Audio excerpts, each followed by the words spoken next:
सभी बच्चों ने अपने घरों में झंडा फहराया है? हमारे बच्चे बोले, सभी बच्चे, क्या सभी के घरों में झंडा लगा है? तो मुबारक है बच्चों आपका जो झंडा।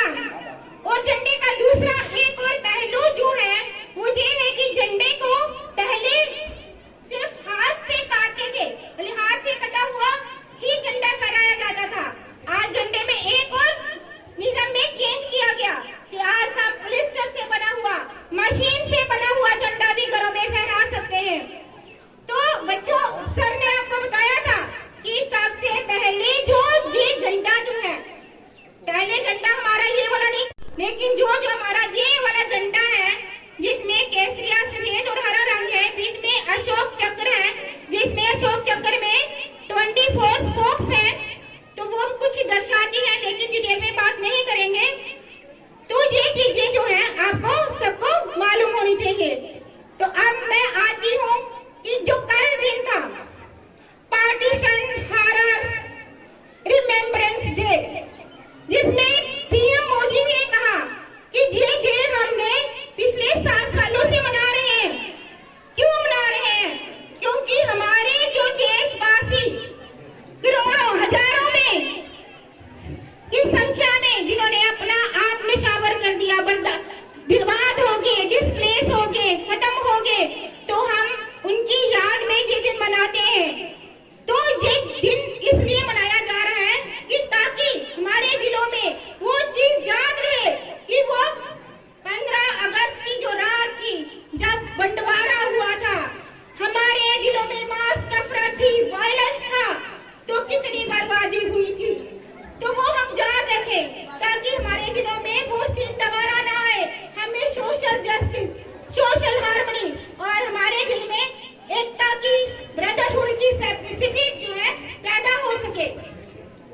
कल के भाषण में हमारी जो 15वीं राष्ट्रपति, पहली दलित महिला राष्ट्रपति और जिन्होंने स्वतंत्र भारत में जन्म लिया, श्रीमती द्रौपदी मुर्मू जी ने कहा कि हमारा देश तो बहुत तरक्की कर गया।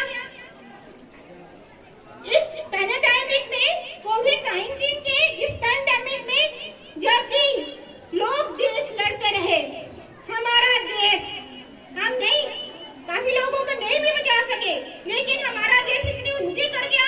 आज हम इतना खाना, सब लोगों को खाना दे रहे हैं, बाहर भी भेज रहे हैं, इतनी वैक्सीन बना रहे हैं, जबकि ये सब कुछ असंभव लगता था, इतना असंभव कि क्या करेंगे। लेकिन हमारे देश के नौजवानों ने, हमारे देश के साइंसदानों ने, हमारे डॉक्टरों ने, हमारे पैरामेडिकल स्टाफ ने, हमारे टीचर कम्युनिटी ने, हर एक ने इतनी मेहनत की, इतना कुछ किया कि वैक्सीन आज जो लास्ट जुलाई में कितने करोड़, 200 करोड़ जो है डोजेज जो है आवंटित हो चुकी है। हमारे आज जुलाई की जो हमारी पॉपुलेशन है 141 करोड़ के करीब पहुंच चुकी है। आज मैं इन सब 141 करोड़ जो हमारे देशवासी हैं इनको मुबारकबाद देती हूँ इस मन से। और हम अपने नेताजी सुभाष चंद्र बोस, हमारी रानी लक्ष्मीबाई खूब लड़ी मर्दानी, वो जो झांसी वाली रानी थी, बापू गांधी 3 गोलियां मारी तान, हरे अदम ने बापू प्राण, बिरला घर से आए थे जनता के पास देने उनको सम्यक ज्ञान। और चंद्रशेखर आजाद, राजगुरु, तो हमारे जो है कॉन्स्टिट्यूशन के लेखक डॉक्टर भीमराव अम्बेडकर, सरदार वल्लभ भाई पटेल जिन्होंने हमारे देश को एकता में पिरोया, ये सब इनको मैं अपने दिल से नमन करती हूँ। इन शहीदों ने अपनी जानों की आहुति देकर, जेलों में सड़कर अपने देश को आजाद करवाया। हम जलियांवाले हत्याकांड को आज तक नहीं भूले हैं।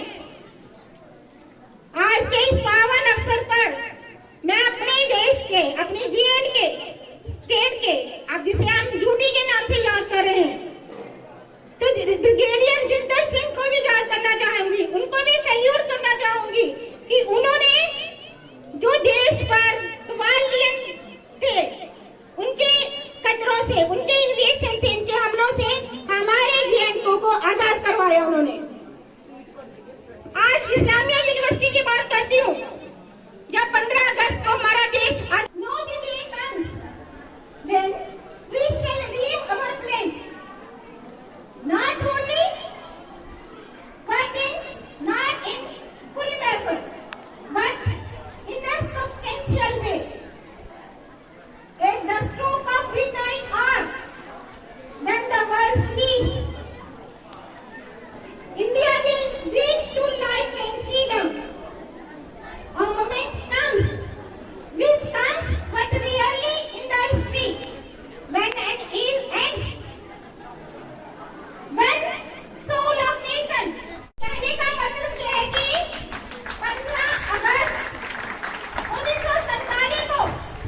था।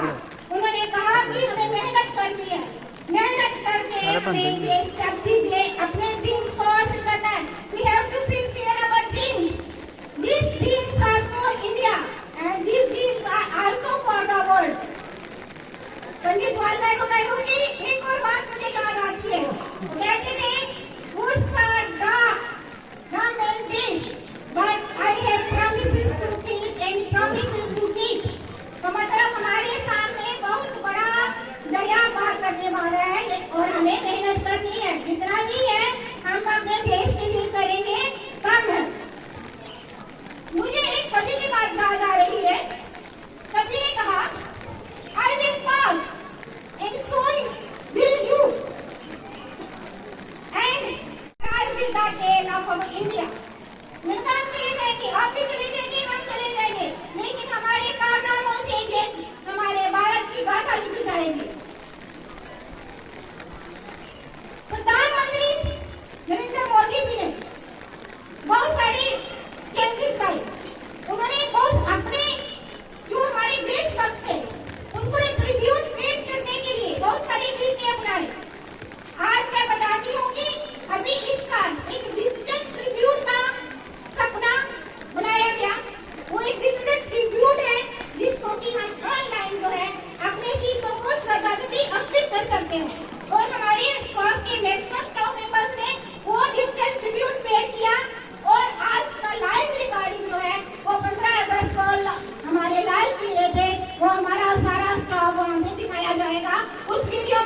आपसे शेयर करना चाहती हूँ कि जब देखा हमारे द्वारा ने एक सर्वे किया कि आजादी के 75वें साल में हम आ गए। इन 75वें साल में हमने क्या सीखा, क्या खोया, क्या पाया। पूरे देश में सर्वे हुआ। उस सर्वे में जो लोगों ने कहा तो मुझे तो बहुत खुशी की बात लगी। उन्होंने J&K को टॉप पे रखते हुए उन्होंने कहा J&K में जो धारा, जो आर्टिकल 370 को हटाया गया, वो सबसे बड़ी उपलब्धि है हमारे देश के लिए, हमारे J&K के लिए। मुबारक है J&K को। नंबर 2 उन्होंने कहा कि जो सर्जिकल स्ट्राइक हुई, जो पाकिस्तान में हमारा हिस्सा चला गया था, जो उसको हमने वापस सर्जिकल स्ट्राइक करके खत्म किया, तो वो हमारी बहुत बड़ी उपलब्धि है। तो इन चीजों को ध्यान में रखते हुए आज मैं अमृतकाल की बात बता रही हूँ। कोई मुझे बता सकता है कि अमृतकाल हम किसे कह रहे हैं? हमारे प्रधानमंत्री का अमृतकाल। अमृतकाल में हमें भारत को डिजिटल बनाना है। अमृतकाल में भारत को हमने आत्मनिर्भर बनाना है। हमने अपने भाई बहनों को एकता, भाईचारा सिखाना है। हमने अच्छा इंफ्रास्ट्रक्चर देना है। न्यू एजुकेशन पॉलिसी के तहत बहुत बड़े संशोधन किए जा रहे हैं। मैं पूछती हूँ, जब हमारे घरों में इंफ्रास्ट्रक्चर नहीं होगा, हमारे स्कूलों में इंफ्रास्ट्रक्चर नहीं होगा, तो हम बड़ी बड़ी बातें कर रहे हैं।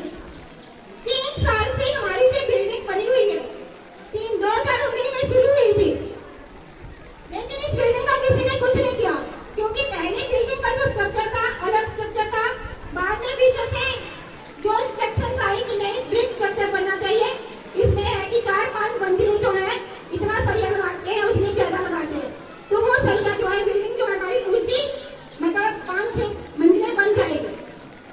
जो कंट्रैक्ट हुआ था 1 करोड़ 12 लाख का कंट्रैक्ट था, लेकिन 89 लाख में वो हुआ।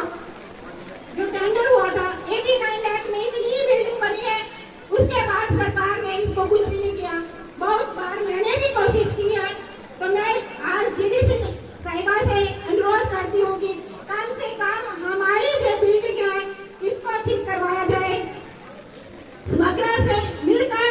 तो ये बिल्डिंग जो है, आप कभी हमारे स्कूल में आइए, देखिए। आज हमारे स्कूल की एनरोलमेंट 435 है। कमरे हमारे पास वर्किंग कंडीशन में 5 है। इन कमरों को मैंने लेवल करवा के वहाँ पे डेस्क लगवाए, बच्चों को फैंस लगा के दिए, लेकिन ये कमरे बंद नहीं होते। यहाँ पे बहुत हमें मुश्किल है। इसके अलावा हमारे 4 कमरे की सैंक्शन आई हुई है, वो भी टेंडर किया हुआ है। जिसको टेंडर मिला है वो टेंडर वाला काम नहीं कर रहा है। तो मैंने कितनी बार अपने जेई से बात की, एनईटी से, वो कहते हैं मैडम हमने तो कहा है, वो कहता है कि मैं करूँगा काम। तो कहा कि करें तो उसका टेंडर कैंसिल किया जाए, नया टेंडर किया जाए, ताकि वो 4 कमरे का जिसका फाइनेंस भी आ चुका है, वो 4 कमरे तो हमारे बन जाए अच्छे तरीके से, ताकि कुछ तो हमें मिले। और 10 कमरों का भी टारगेट है। तो हमारी जो 2 मुसीबतें थी बहुत ज्यादा, कि अगर हम बड़ी बड़ी बातें कर रहे हैं, जब तक हमारा घर समृद्ध नहीं होगा तो हम कहाँ के सपने देखेंगे। नंबर 1 और है, हमारे बच्चों की बहुत बड़ी मुसीबत है। जो बच्चे जो 4 से आते हैं सुबह, अगर कभी आप देखो